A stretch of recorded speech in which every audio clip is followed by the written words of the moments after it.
Me llamo Rosa María Gutiérrez, tengo 65 años y vivo en una casa de campo a las afueras de Salamanca, donde el frío del invierno se cuela por las rendijas y el viento hace crujir las contraventanas como si la casa también sintiera tristeza. Era enero de 2024, un mes que recordaré toda mi vida, porque aquella noche mi hija Lucía me gritó cosas que aún me duelen. Lucía sostenía entre las manos la invitación de su boda con Héctor, un joven que apenas conocía y que nunca me dio buena espina. «Mamá, me voy a casar con él, te guste o no», dijo con una determinación que escondía miedo. Yo me quedé en silencio unos segundos, observando cómo el papel dorado temblaba entre sus dedos. Recordé la primera vez que lo vi. Fue en una cena en un restaurante del centro. Me tendió la mano con una sonrisa tan perfecta que parecía ensayada, y me llamó señora, con un tono de condescendencia que me heló la sangre. Desde entonces supe que algo no encajaba. No soportaba la manera en que hablaba de los demás, como si todo el mundo estuviera por debajo de él. Lucía lanzó la invitación sobre la mesa del salón. El sobre chocó contra un marco con una foto antigua. Los tres juntos, ella, yo y Ramón, mi marido, que murió hace 15 años. El cristal se rompió y el sonido me atravesó como un relámpago. «Solo estás celosa, mamá», me dijo. «Llevas toda la vida sola y no soportas verme feliz». Tragué saliva. No sabía si responder o llorar. Ella no entendía nada.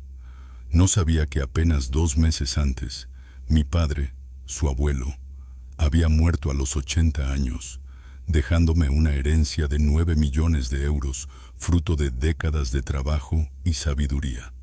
No se lo conté a nadie. Quería hacerlo con calma, cuando Lucía estuviera preparada. Pero aquel compromiso repentino, aquel joven tan interesado, encendió todas mis alarmas. «Lucía, cariño, no es que no te apoye, solo te pido que pienses bien lo que haces. Apenas lo conoces». «¿Por qué tanta prisa?», dije con voz temblorosa. Ella apretó los labios, los ojos brillándole de rabia y orgullo. «Porque lo amo, y si no puedes alegrarte por mí, no vengas a la boda». Cogió su abrigo, lo colocó sobre los hombros con un gesto rápido y se marchó dando un portazo. El eco retumbó por toda la casa, como si se quebrara algo más que el silencio. Me quedé mirando la foto rota en el suelo.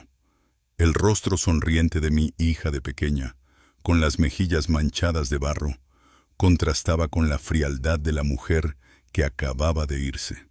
Susurré para mí misma, casi sin voz: «Dios mío, que no sea el dinero lo que termine separándonos». Cuéntame en los comentarios desde qué ciudad de España me estás escuchando. Y si esta historia te llegó al corazón, suscríbete al canal para seguir escuchando relatos de padres y madres que, como yo, aprendieron que el amor también necesita prudencia. Mi pecho se encogió con una mezcla de rabia y tristeza. Criar a Lucía había sido mi propósito durante años. Tras la muerte de Ramón, me jubilé anticipadamente y viví modestamente con mi pensión para poder estar presente en sus estudios, en sus ensayos escolares, en cada caída y cada desamor. Aquel sacrificio nunca me pesó. Y cuando mi padre, su abuelo, aún vivía, solía repetir: «Protege a tu sangre, Rosa, la familia es lo único que permanece». Pero ahora, ese Héctor, con su aire de triunfador y su trabajo en una inmobiliaria de lujo, y su madre, doña Catalina, que observaba mi casa de campo como si fuera una choza, me hacían hervir la sangre. Recogí del suelo la foto rota de Lucía y yo, retirando con cuidado los fragmentos de cristal. Quizás me equivocaba. Tal vez Héctor solo fuera ambicioso, pero en el fondo, un nudo de desconfianza se me instaló en el estómago. Las palabras de mi hija dolían, pero no podía permitir que cayera en una trampa. Los documentos de la herencia de mi padre seguían guardados en el cajón de mi escritorio desde la llamada del notario. Gracias a Dios que aún no le había contado nada. Si Héctor se enteraba de esos 9 millones de euros, no dudaría en aprovecharlo. Por ahora, el silencio era la mejor protección. La noche avanzaba y la casa se enfriaba, pese al murmullo constante de la calefacción. Caminé de un lado a otro repasando la discusión hasta que decidí tomar el teléfono. Marcaba su número, mientras las fotos familiares colgaban de la pared como testigos mudos. Lucía, susurré cuando respondió. Lo sé, es tarde, pero no podía dormir. Su voz vaciló al otro lado. Mamá, ¿estás bien? Sí, hija. Perdóname si reaccioné mal. Si él te hace feliz, iré a la boda. Hubo un silencio corto, seguido de un suspiro. Gracias, mamá. No quería herirte. Todo está pasando muy rápido, pero es lo correcto, ya lo verás. Hablamos unos minutos. Me contó, emocionada, que la ceremonia sería en un salón con vistas al Tormes, en pleno centro de Salamanca. Yo fingí entusiasmo, pero por dentro las dudas seguían clavadas como espinas. Al colgar, abrí el cajón del escritorio. El sobre del notario seguía allí. Patrimonio de Javier Gutiérrez. Valor total estimado, 9 millones de euros. Lo metí en una caja metálica y lo escondí en el fondo del armario, bajo unas mantas viejas. Las semanas siguientes se desdibujaron entre el deshielo de febrero y los preparativos de la boda. Un domingo fui al cementerio. Me arrodillé frente a la lápida de mi padre, el viento frío entre los cipreses. Tú sabrías qué hacer, mamá, murmuré. Prometo que cuidaré de ella, aunque me odie por hacerlo. Volví a casa con el corazón más pesado, sabiendo que el secreto de la herencia era ahora una carga tan grande como el amor que sentía por mi hija. El escaparate de la tienda de novias reflejaba la figura de Lucía, girando con su vestido blanco, mientras el encaje captaba los destellos de las luces frías del techo. «Estás preciosa, hija», le dije, con la voz entrecortada al abrazarla frente al espejo. «Gracias, mamá. La madre de Héctor está ayudando con las flores», respondió sonriente. «Doña Catalina tiene buen gusto», dije intentando sonar amable. Lucía asintió, aunque noté una ligera rigidez en su sonrisa al mencionar a aquella mujer. La conocía poco, pero lo suficiente para saber que tenía una lengua afilada y una mirada que medía el valor de las personas por su dinero. Días después, tuvimos un almuerzo de planificación en un restaurante elegante del centro de Salamanca. Héctor y Catalina llegaron en su coche de lujo, aparcado ostentosamente junto a mi modesto utilitario. Héctor me saludó con una firmeza que pretendía imponerse. «Rosa, me alegra que todo vaya tomando forma. Esta boda será de primera categoría», dijo, hojeando el menú con desdén. Catalina intervino con su voz engolada. «No estamos escatimando en gastos. Lucía merece lo mejor». El comentario me pinchó el orgullo. Su tono, más que generoso, sonaba a condescendencia. La conversación siguió por cortesía, pero las miradas que se cruzaban entre madre e hijo decían más que las palabras. En un susurro que creyeron que no escuché, Catalina le dijo a Héctor: «Asegúrate de que el acuerdo prenupcial lo cubra todo, por si acaso». Él asintió con una sonrisa que me heló la sangre. Mi tenedor se detuvo en el aire. Aquello no era simple prudencia, era codicia. Lucía, mientras tanto, hablaba feliz sobre la luna de miel, completamente ajena. Al volver a casa, apreté el volante con rabia. A la mañana siguiente, fui a visitar a don Álvaro, un viejo amigo abogado que tenía su despacho en una pequeña calle comercial. «Las herencias son confidenciales, ¿verdad?», le pregunté. «Totalmente, mientras no lo reveles», respondió, entregándome un folleto. «Solo pregunto por precaución», mentí, guardándolo en el bolso. Marzo trajo un aire tibio y los primeros brotes en los árboles. Ayudé a Lucía a empaquetar sus cosas en su piso, donde ya convivía con Héctor. «Mamá, ha sido un gran apoyo», me dijo, doblando una blusa. Incluso me habló de comprar una casa, algo más grande. «Eso suena bien, hija», contesté, conteniendo el temblor en la voz. «Solo asegúrate de que sea lo que tú realmente quieres». Ella se quedó pensativa unos segundos, antes de sonreír de nuevo. Esa noche cenamos en casa de Héctor.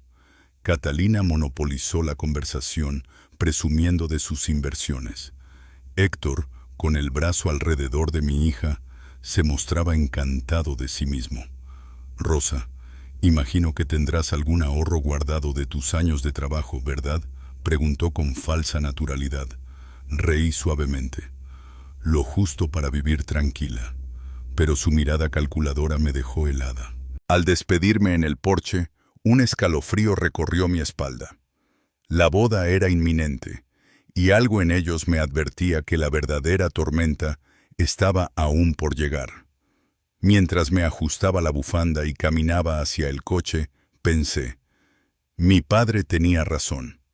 A veces, el peligro no viene de los extraños, sino de quienes se sientan contigo a la mesa.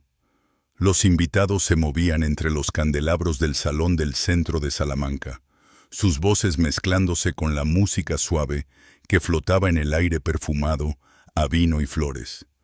Yo observaba todo desde mi mesa, intentando aparentar calma, aunque el corazón me latía con fuerza. Entre la multitud, doña Catalina me lanzó una mirada aguda desde el otro extremo de la sala.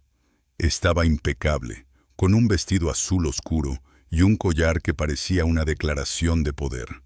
A su lado, Héctor, con su traje a medida y sonrisa ensayada, irradiaba esa seguridad falsa que siempre me había inquietado. La ceremonia había comenzado puntual. Lucía caminó por el pasillo del brazo conmigo, su velo ondeando apenas al ritmo de su respiración. «Gracias por estar aquí, mamá», susurró. «Siempre estaré, hija», le respondí, conteniendo las lágrimas. El oficiante pronunció las palabras de rigor y Héctor las repitió con un tono firme, casi teatral. Cuando los declaró marido y mujer, los aplausos llenaron el salón, pero los míos sonaron mecánicos. Aquella mirada suya, la forma en que la besó, con posesión más que ternura, me heló el alma. En la recepción, las mesas rebosaban fuentes de carne asada, ensaladas y postres que hablaban más de ostentación que de cariño. Caminé entre los invitados, devolviendo saludos y sonrisas, hasta que Catalina se cruzó en mi camino con una copa de champán en la mano. «Rosa, qué bonito verte aquí tan sencilla», dijo, con una sonrisa que no alcanzaba los ojos. Tomé la copa con serenidad. «Gracias, Catalina. La familia es suficiente compañía para mí». Ella inclinó la cabeza y bajó la voz. «Héctor ha trabajado duro por este momento. Lucía tiene suerte. La elevará más allá de lo que tú jamás podrías imaginar». Sus palabras me ardieron por dentro. Antes de responder, apareció Héctor, dándome una palmada en el hombro que dolió más de lo que mostraba. «Rosa, tu brindis después, ¿vale? Algo breve, que tenemos el programa ajustado», dijo con esa sonrisa afilada suya. Asentí sin mirarlo y me aparté. Desde la barra, escuché a algunos invitados murmurar: «Se casa por interés. Su madre parece buena persona, pero esa casa tan humilde». Me ardieron las mejillas. Cuando llegó el momento del brindis, me puse en pie con la copa en alto. «Que vuestra vida esté llena del amor y respeto que Lucía merece. Ella es mi mayor orgullo, y confío en que sabrás cuidarla como yo lo hice». Los presentes aplaudieron, pero Héctor tomó el micrófono con gesto triunfal. «Gracias, Rosa. Y no te preocupes, pronto no habrá que preocuparse por el dinero. Vendrán las casas, los viajes, todo lo que Lucía merece». Una risa recorrió las mesas. Catalina añadió desde su asiento. El progreso siempre es motivo de celebración. Vi a mi hija sonrojarse, bajando la mirada. Más tarde, bailé con ella. Mamá, ignóralos, solo están felices, susurró apoyando la cabeza en mi hombro. ¿Felices por qué exactamente?, pregunté en voz baja. Ella sonrió, nerviosa. Por nuestro futuro brillante. Pero mientras la orquesta seguía tocando, vi a Héctor y Catalina apartarse al fondo, murmurando entre gestos calculados. El brillo de sus ojos no era de alegría, era de ambición. Y supe entonces que aquella boda no era el final, sino el principio de algo mucho más oscuro. La liga voló por el aire en un arco perfecto antes de caer cerca del grupo de amigos de Héctor, que estallaron en risas y vítores. Uno de ellos bromeó, levantando su copa. Apuesta por la herencia la próxima vez.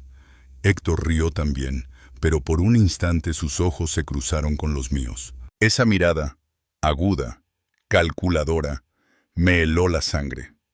Lo sabía. Sospechaba algo sobre el dinero del abuelo. Mi corazón empezó a martillear.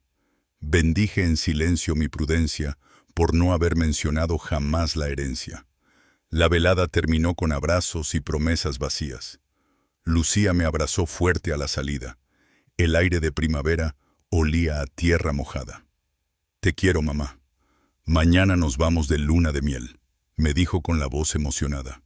Cuídate, hija. Y no olvides llamarme, respondí, forzando una sonrisa. Vi cómo el coche se alejaba, las luces traseras perdiéndose en la lluvia fina. Aquella noche apenas dormí. El presentimiento de que algo no encajaba se clavó en mi pecho como un alfiler. Una semana después, cuando el silencio de mi casa se había vuelto insoportable, sonó el teléfono. Era finales de marzo de 2024. Lucía. Contesté enseguida. «Hija, ¿estás bien?», pregunté. Su voz estaba rota, temblando.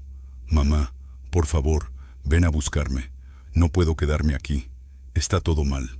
«¿Qué ha pasado? ¿Dónde está Héctor?». «Solo ven. Estoy fuera, con mis cosas. Date prisa». La línea se cortó. Sentí un vuelco en el estómago. Agarré las llaves del gancho, el abrigo a medio poner, y salí corriendo. La lluvia empezó a golpear el parabrisas cuando el coche rugió por las calles mojadas de Salamanca. ¿Qué le había hecho? Las imágenes del banquete, las risas, su velo flotando, se mezclaban con un miedo creciente. 15 minutos después, giré hacia la urbanización donde vivían. Las casas eran grandes, modernas, frías. La encontré allí, en el porche, empapada, con 2 maletas a sus pies. El cabello le goteaba sobre la cara y los hombros le temblaban. No había una sola luz encendida en la casa. «Lucía, ven», dije, saliendo bajo la lluvia. Ella se lanzó a mis brazos, sollozando. «Gracias, mamá. No están. Héctor y su madre se fueron. Supongo que celebrando lo que han hecho». Cargué las maletas en el maletero y cerré con fuerza. «Sube al coche. Cuéntame todo». «¿Te hizo daño?». «No físicamente, pero es grave. Solo vámonos». Arranqué y nos alejamos despacio, los limpiaparabrisas marcando el ritmo de nuestra huida. Cuando las luces del barrio de aparecieron en el retrovisor, respiró hondo y comenzó a hablar. Después de que cancelara la luna de miel por trabajo, empezamos a discutir. «Ayer encontré unos papeles escondidos. Papeles de divorcio, mamá. Y mensajes en su móvil. Con otra mujer». Mis manos se tensaron sobre el volante. La ira subía como un fuego contenido. «¿Planeaba divorciarse tan pronto?», susurré. «Sí», respondió ella, rompiendo a llorar. «Todo ha sido una mentira. Quería quedarse con lo que pudiera». La miré un instante, su rostro deshecho y joven. Apreté los dientes. «No te preocupes, hija», dije con calma fría. «Esta vez no van a salirse con la suya». «Peor aún», continuó Lucía, con la voz desgarrada. Escuché a Héctor hablar por teléfono con su madre. Mencionó algo sobre asegurar los activos. Decía que tú debías tener algo escondido del abuelo. Mi estómago se encogió. Las palabras asegurar activos resonaron como una amenaza velada. Recordé los consejos de mi padre, aquellos días en su despacho de madera oscura, hablándome de sus inversiones inmobiliarias. Rosa, la prudencia es el mejor escudo, solía decir. ¿Está hablando de algo que dejó tu abuelo?, preguntó Lucía entre sollozos. Nunca mencionaste un testamento. Negué con calma. No hay nada que contar todavía, hija. Lo importante ahora es sacarte de todo esto. Ella asintió, aunque sus lágrimas seguían cayendo. Me llamó ingenua. Dijo que el matrimonio era un ascenso para él, y que yo ya no valía la pena. Sus palabras me cortaron el alma. Le pasé un pañuelo del coche, nuestros dedos rozándose.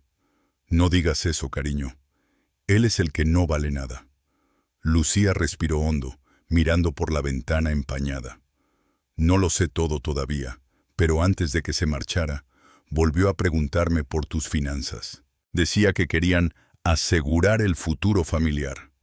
Cuando le dije que no tenías nada grande, se puso distante. Mamá, ignoré tus advertencias. Lo siento tanto. Giramos hacia mi calle. Las luces del porche iluminaban la entrada, reflejándose sobre la lluvia. Hay más, susurró. Me dijo que si me marchaba sin hacer ruido, todo estaría bien. Pero siento que traman algo, quizá por la casa o por algo del abuelo. La miré con preocupación. Toma, sécate los ojos, le dije, manteniendo una mano en el volante.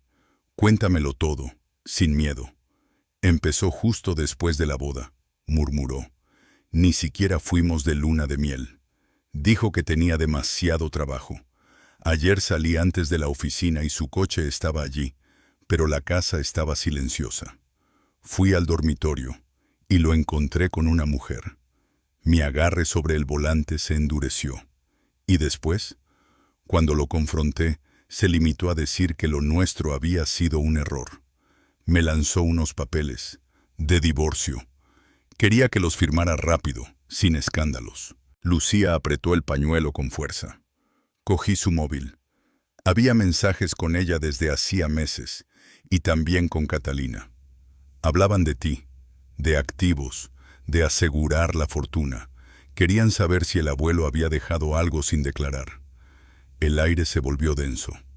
¿Te diste cuenta de lo que eso significa?, pregunté. Sí, que todo fue planeado, dijo con la voz quebrada, que nunca me quiso.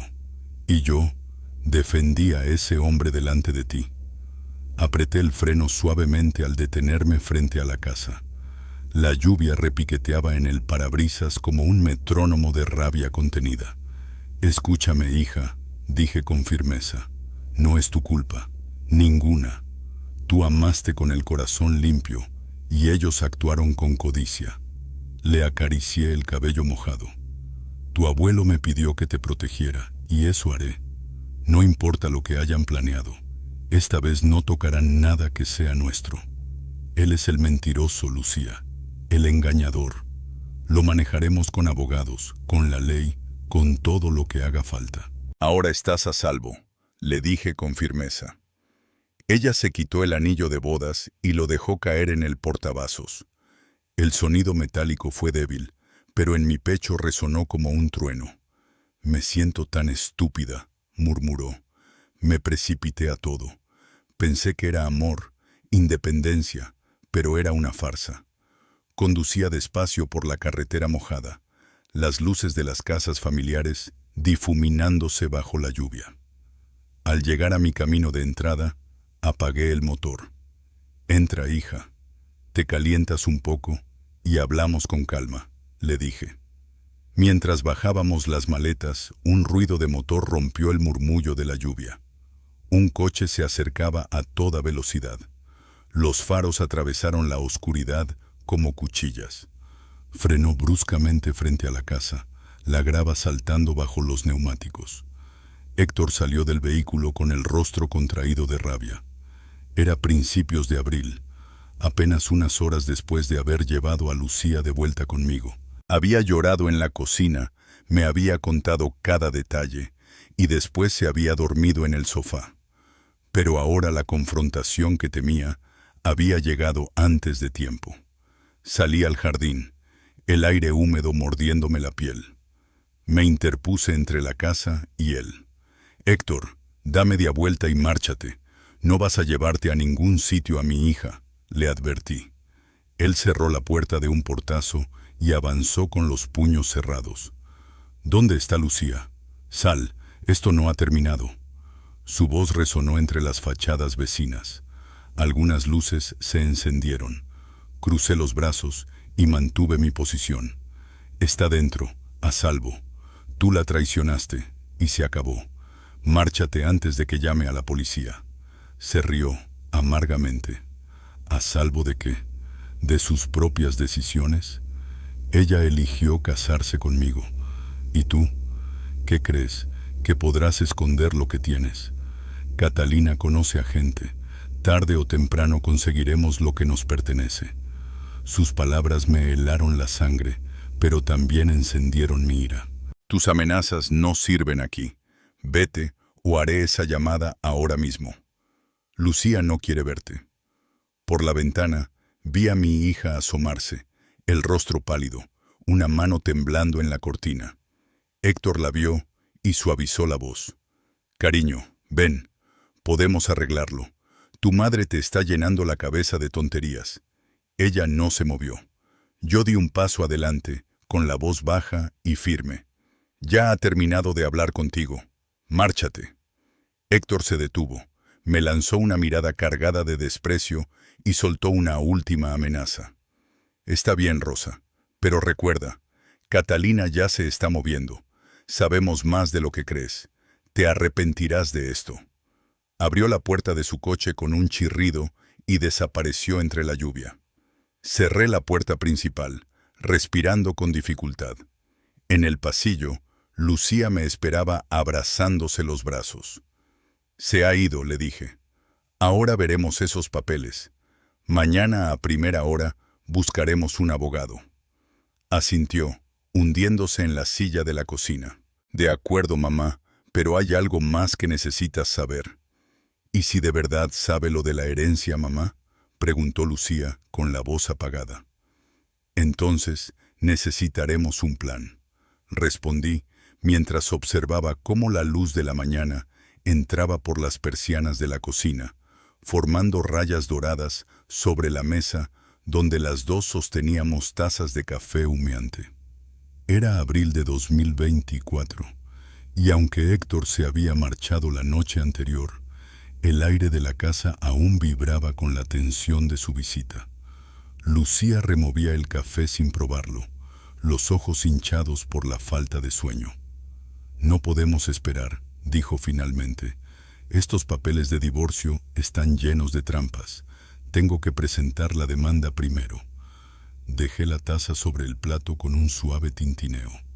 El vapor se alzó como un velo entre nosotras. «Tienes razón. Reuniremos todo. El certificado de matrimonio, los DNI, cualquier cuenta conjunta. Iremos al despacho de Jaime Montalvo, un viejo amigo de confianza». Nos pusimos en marcha. Fui al armario del pasillo, abrí la caja donde guardaba los documentos importantes y comencé a sacar carpetas, recibos y viejas fotografías. Lucía me ayudó, apilando los papeles sobre la mesa. Entre ellos apareció su licencia de matrimonio, firmada hacía apenas un mes. Su mirada se detuvo en una foto de la boda. Ella radiante, Héctor sonriendo con esa falsedad tan suya. La guardó sin decir palabra, con las manos temblorosas. «No puedo creer lo ciega que estuve», susurró. «Pero ya se acabó. Metimos todo en una carpeta». El sonido del papel al cerrarla me recordó a hojas secas. Salimos bajo el cielo gris, y el golpe seco de las puertas del coche marcó el inicio de algo nuevo. Conduje por la avenida junto al río Tormes, mientras Lucía miraba por la ventanilla los álamos mecidos por el viento.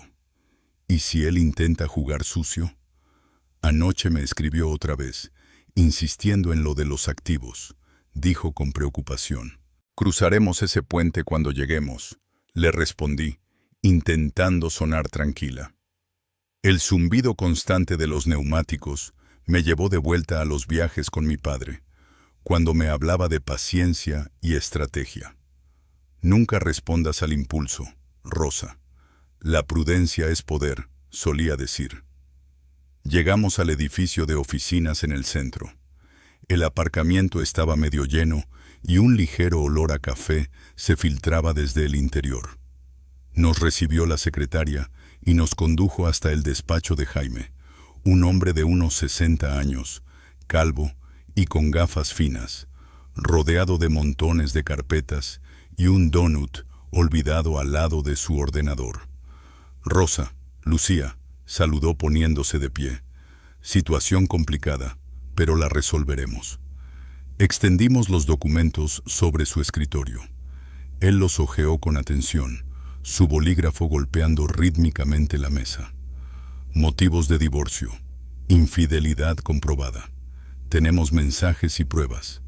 Bien, presentaremos la demanda hoy mismo, dijo con firmeza. Intentaremos un acuerdo, pero preparaos para la resistencia. Lucía se inclinó hacia adelante. No quiero pensiones ni dinero, solo libertad. Jaime asintió, sacando varios formularios. Eso demuestra que aún conservas lo más valioso, hija, tu dignidad. Firma aquí. El bolígrafo rasgó el papel con un trazo decidido, sellando no solo el fin de un matrimonio, sino el comienzo de nuestra defensa. Fírmalo aquí, Lucía, dijo Jaime Montalvo, extendiendo el documento hacia mi hija. Con esto iniciaremos oficialmente la demanda. La audiencia será en unas semanas. Mientras terminábamos de revisar los últimos papeles, mi teléfono empezó a vibrar sobre el escritorio. El nombre de Héctor apareció en la pantalla, iluminando la habitación como una alarma. Miré a Lucía. Sus hombros se tensaron. Contesta, susurró con voz firme. Quiero oír lo que tiene que decir. Pulsé aceptar y activé el altavoz. ¿Qué quieres, Héctor?, pregunté. Su voz llegó cargada de veneno. ¿Crees que eres más lista, Rosa? ¿Ya presentando la demanda? Catalina se ha enterado por un conocido. Escúchame, deja esto ahora. Firma los papeles que le di a Lucía o te hundiré en los tribunales. Sabemos que escondes algo. Tal vez deudas. Lo sacaremos todo a la luz. Lucía apretó los puños. ¿Exponer? ¿Qué tu aventura con esa mujer de la oficina? Adelante, Héctor. Ya no me intimidas. Él soltó una risa corta y áspera. Grandes palabras. Cuando el juez vea lo inestable que estás, huida y todo, diremos que fue abandono. Nos quedaremos con la casa, el coche, todo. Catalina tiene contactos, no te conviene provocarla. Jaime levantó discretamente la mano y murmuró, graba esto. Manteniendo la calma, respondí. Tus amenazas no cambian los hechos. Aléjate de nosotros. Colgué. El silencio volvió, roto solo por el tic-tac del reloj de pared. Jaime tomó nota en una carpeta. Perfecto, dijo. Esto refuerza nuestro caso. Acoso y manipulación. Terminamos de firmar. El sonido del bolígrafo rasgando el papel tuvo algo de liberador. Lucía exhaló despacio. Parece un comienzo, murmuró. De camino a casa, la tarde se tiñó de tonos anaranjados sobre el río Tormes. Recordé las palabras de Héctor. Sabemos que escondes algo. Sabía que solo estaba tanteando, pero sus sospechas eran peligrosamente cercanas a la verdad. Por suerte, la caja de seguridad en mi armario seguía sellada, con los documentos de la herencia de mi padre intactos. Al aparcar, otro mensaje llegó al móvil. Demanda si quieres. Ganaremos. No sabes lo que se avecina. Suspiré y lo guardé. Si querían guerra, la tendrían, pero con la verdad como escudo. Los días siguientes fueron una mezcla de silencio y nervios. Lucía regresó a su trabajo intentando retomar la normalidad, mientras yo pasaba las noches investigando sobre procesos judiciales. La luz azul del ordenador me cansaba la vista, pero también alimentaba mi determinación. Una tarde, mientras el sol entraba oblicuo por las ventanas del salón, sonó otra llamada. La voz de Héctor sonó engreída y segura. «Deberías habernos escuchado, Rosa. Tengo los mejores abogados de Madrid. Harán trizas tu pequeña demanda». Clara corrigió con desprecio. «Perdón, Lucía, no se irá tan fácil. Lo reclamaremos todo». «Presume todo lo que quieras», respondí, mirando las cortinas moverse con la brisa. «La verdad está de nuestro lado». Él soltó una carcajada baja. «Catalina ya ha empezado a mover sus hilos. Por el barrio dicen que Lucía te dejó plantada, que se fue por miedo, o que tenía a otro. Ya verás cómo la opinión pública cambia». La línea se cortó con un pitido seco. Dejé el móvil sobre la mesa y sentí el pulso acelerado. Rumores. Veneno elegante, como solía hacer Catalina. Esa noche, mientras cenábamos, un golpe sonó en la puerta. Lucía levantó la vista del plato, el tenedor suspendido. «¿Quién será ahora?», susurró. Abrí y me encontré con doña Ortiz, la vecina de al lado. Llevaba una fuente de guiso caliente entre las manos. «He oído lo que está pasando, Rosa», dijo suavemente. «No están solas. Aquí tienes comida y una amiga». La señora Ortiz habló con voz temblorosa pero decidida. «Héctor querido, he oído ciertos susurros en el club de cartas.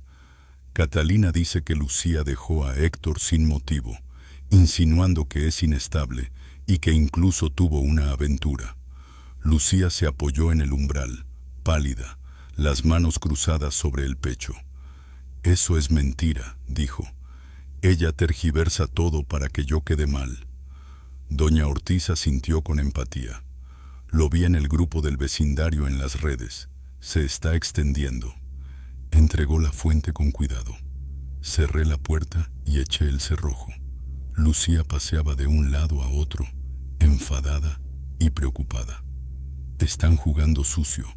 Esto puede afectar mi trabajo». «Tenemos que contraatacar», afirmé. «Voy a encargarme de esto». Subí a mi estudio, donde el ordenador esperaba como un aliado. Busqué investigadores privados discretos, personas con experiencia en asuntos matrimoniales y recopilación de pruebas.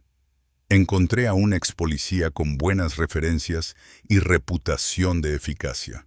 Recordé enterrar la documentación de la herencia meses atrás, aquel secreto seguidor de las palabras del abuelo. La discreción salva vidas. Decidí que usaría una pequeña parte de mis ahorros de forma anónima. Lucía se asomó por encima de mi hombro y leyó las referencias. «Un detective que investigue a Héctor. Pruebas de la aventura, esquemas financieros, contactos con Catalina». Asintió. «Le daremos la vuelta a la tortilla». Concerté una reunión con él para la mañana siguiente. Mientras repasábamos el plan, un mensaje anónimo vibró en mi móvil. «Ella es la infiel. Cuida tus espaldas». Lucía apretó los labios. «Vienen del mismo círculo», dijo. Aquella noche, la tensión subió otro grado cuando recibimos un audio bloqueado con la voz de Catalina. «Dile a Héctor que si no se pliegan, expondremos los secretos de la familia. Sé que hay más en ese testamento». Su timbre sonó seguro, pero tras la bravata se adivinaba el pánico. Borré el mensaje y respiré hondo. Los días siguientes fueron un compás de acciones. Transferí un anticipo anónimo desde una cuenta separada para cubrir la investigación. Concertamos la cita con el detective y a la mañana siguiente él nos visitó con aire serio y libreta en mano. Llegó un aviso del tribunal. Audiencia preliminar fijada para el mes que viene. A finales de abril me encontré en la penumbra del estudio, sosteniendo la notificación arrugada en la mano. Junto a la notificación, la caja de seguridad metálica reposaba fría. Dentro, los documentos que acreditaban la herencia de mi padre. 9 millones de euros en inversiones y propiedades. El legado, oculto como una reserva estratégica, latía como una promesa. Moveré ficha con prudencia. Llamé a una abogada especializada en protección de activos, una mujer con experiencia en litigios familiares y blindaje patrimonial. Supe que sería costosa, pero decidí invertir, blindar la propiedad familiar, traspasos controlados y medidas para desactivar campañas de difamación. La discreción ya no bastaba. Era hora de convertir el secreto en un escudo legal. Contactaré con mi hija y con el detective para coordinar pruebas y preparar la comparecencia urgente. La llamada se conectó a los 2 tonos. Señora Gutiérrez, habla Elena Vázquez. ¿En qué puedo ayudarle? Su voz, precisa y profesional, sonó clara por el auricular. Necesito representación para un divorcio que huele a fraude, respondí sin rodeos. Discreción absoluta y recursos para investigar a la otra parte. Quedamos en vernos al día siguiente en una cafetería apartada, lejos de miradas curiosas. Después de colgar, ordené la transferencia. 50.000 euros desde una cuenta preparada con antelación, un anticipo irrastreable para empezar la investigación. El pitido de confirmación en el ordenador fue como un disparo de salida. Me vino a la mente la imagen del abuelo en su lecho, su mano frágil apretando la mía. El dinero es para proteger, no para alardear. Aquel consejo me había guiado siempre. Al día siguiente, conduje con el sol de primavera brillando sobre el Tormes. Elena me esperaba en un reservado, el pelo recogido, la tablet sobre la mesa. Le deslicé la carpeta con las pruebas iniciales. Los mensajes, los papeles de divorcio, los audios de las amenazas. Le hablé de las conversaciones sobre asegurar activos y de los aprietos que llegaban desde la familia de Héctor. Inteligente, murmuró.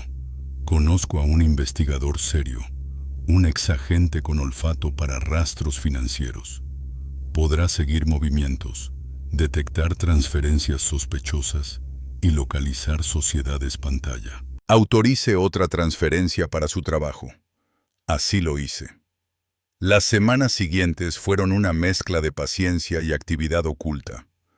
Paseos junto al río para ordenar ideas, llamadas discretas y noches leyendo jurisprudencia hasta llorar los párpados.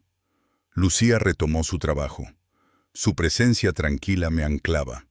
Y, un par de tardes después, el detective, un tipo corpulento llamado Reyes, me entregó un sobre de Manila en un banco sombreado del parque.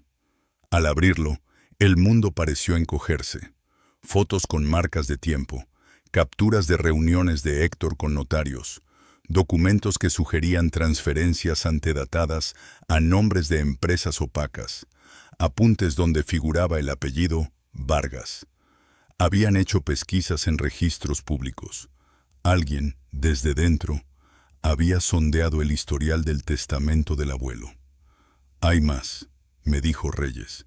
Movimientos de dinero en cuentas vinculadas a una sociedad pantalla que tiene como apoderada a una tal Catalina S. Y varios pagos a un despacho notarial en fechas curiosas.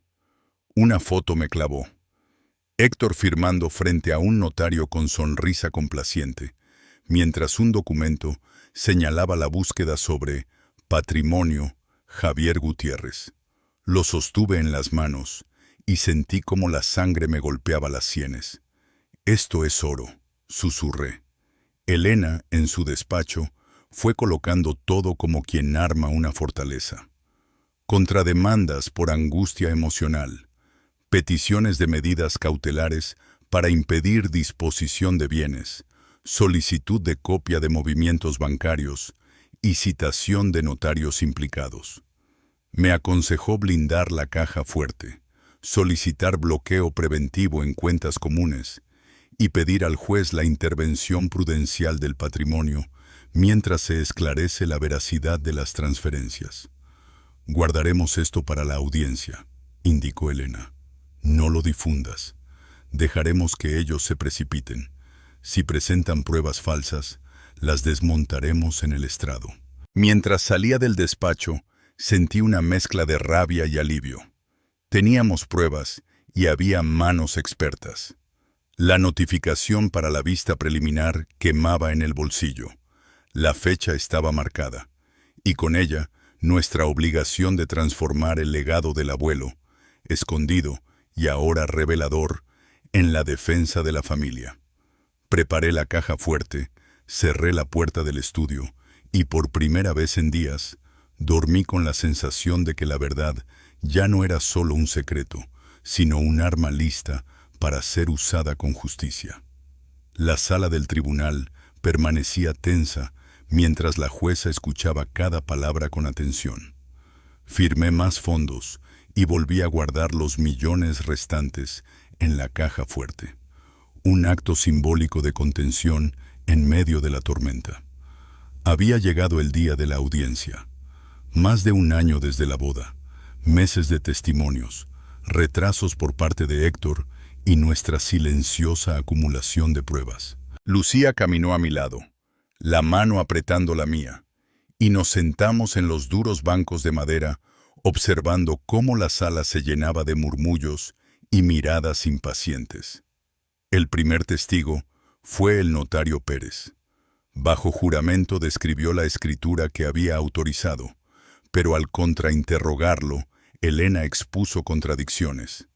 El documento mostraba una fecha anterior a la licencia del propio notario.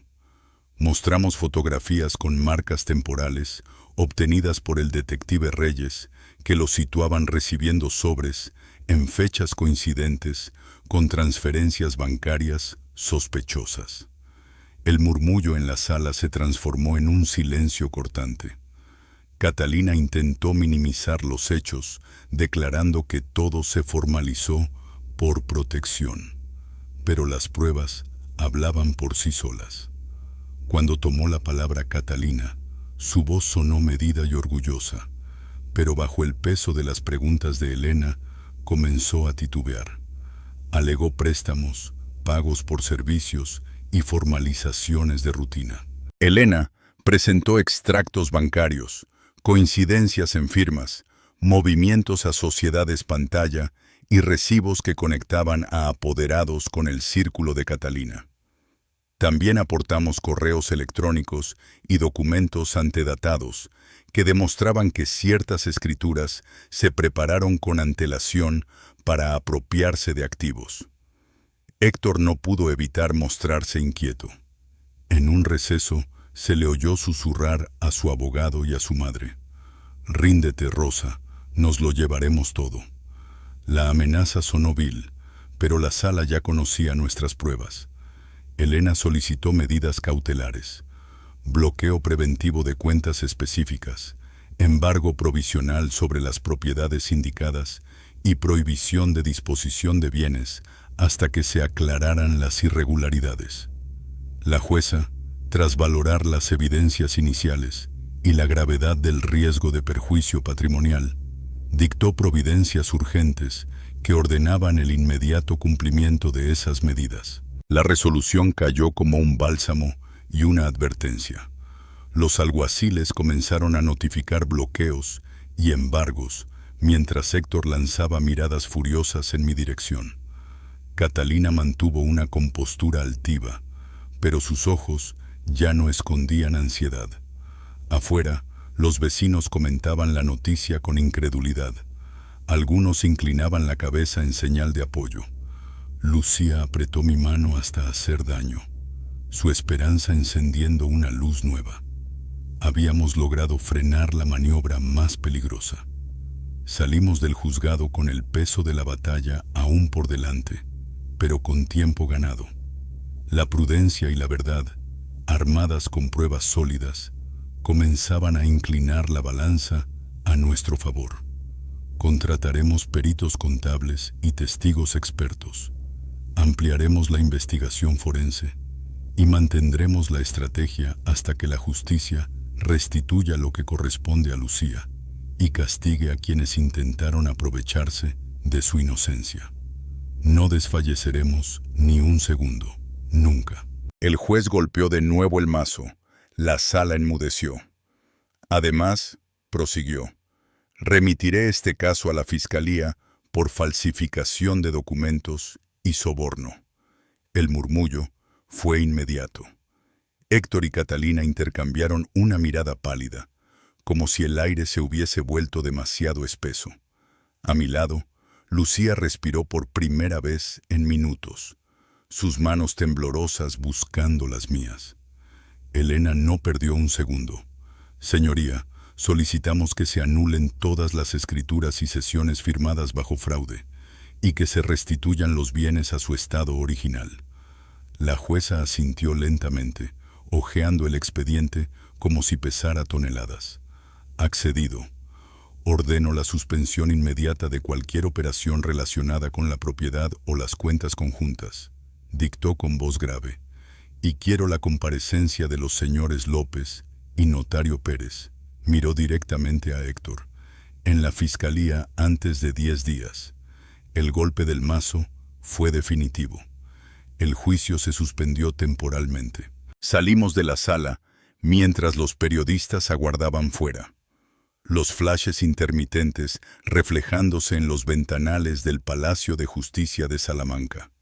Elena me pidió mantener la calma. Esto aún no ha terminado, pero hoy hemos ganado terreno. En la escalinata, Lucía me abrazó con fuerza. El aire de junio olía a lluvia cercana y a libertad contenida. Gracias, mamá, por no rendirte, susurró contra mi hombro. La acompañé hasta el coche, y mientras conducía de regreso por la avenida de Mirat, recordé las palabras del abuelo. La paciencia es el arma de los hombres justos. Tenía razón. En casa, abrí la caja fuerte y contemplé los documentos originales de la herencia. No como un botín, sino como un símbolo. Aquello que unos codiciosos quisieron arrebatar había servido para desenmascararlos. Esa noche, mientras el reloj del pasillo marcaba las 11, el teléfono sonó. Era Elena. Buenas noticias, dijo sin rodeos. El fiscal ha admitido la investigación. Han ordenado el bloqueo de las cuentas de Héctor y la incautación de los registros del notario. Catalina será citada como cooperadora necesaria. Me quedé en silencio unos segundos, sintiendo una calma extraña. Gracias, Elena. No sé cómo pagarte esto. Con justicia, doña Rosa, respondió ella con una sonrisa que se percibía incluso al otro lado de la línea. Y con silencio. Ahora toca esperar. Colgué y me asomé a la ventana. Las farolas iluminaban la calle vacía, y el sonido distante del Tormes me recordó que todo fluye, incluso la verdad. Lucía apareció detrás de mí, ya en pijama, el rostro relajado por primera vez en meses. ¿Todo bien?, preguntó. Sí, hija. Esta vez, sí. Nos quedamos mirando el reflejo de las luces en los cristales. No había triunfalismo, solo alivio. Lo habíamos hecho. Habíamos sobrevivido al engaño, al abuso y a la codicia. El nombre de nuestra familia volvería a limpiarse, no por dinero, sino por dignidad.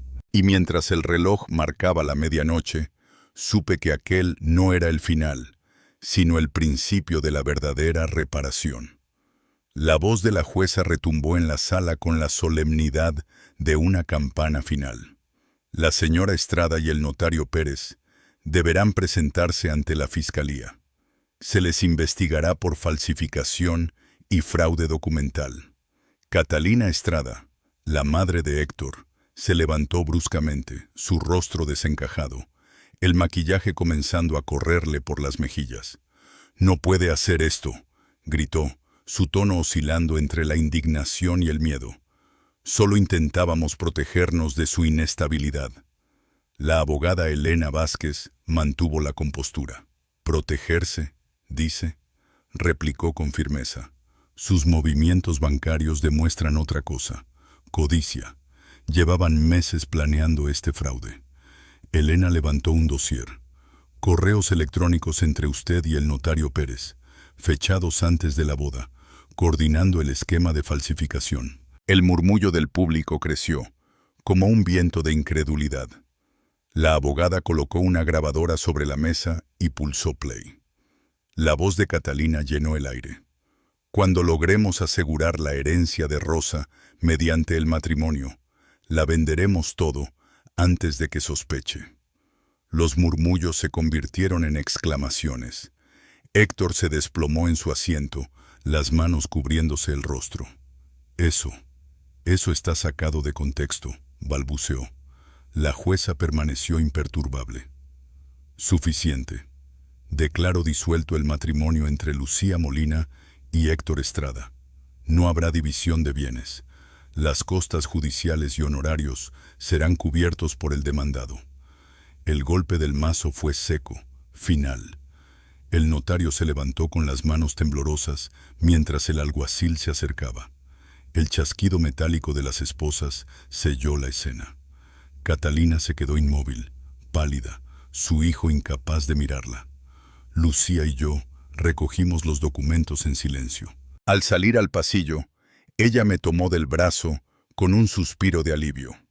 Afuera, el sol de junio de 2025 caía sobre las escaleras del juzgado de Salamanca, dorando los peldaños. «Mamá, no sé cómo pudimos pagar todo esto», murmuró. «La abogada, el detective, tú no tenías que hacerlo». Le sonreí con cansancio. «No te preocupes, hija. Había un plan desde el principio». Nos dirigimos al coche.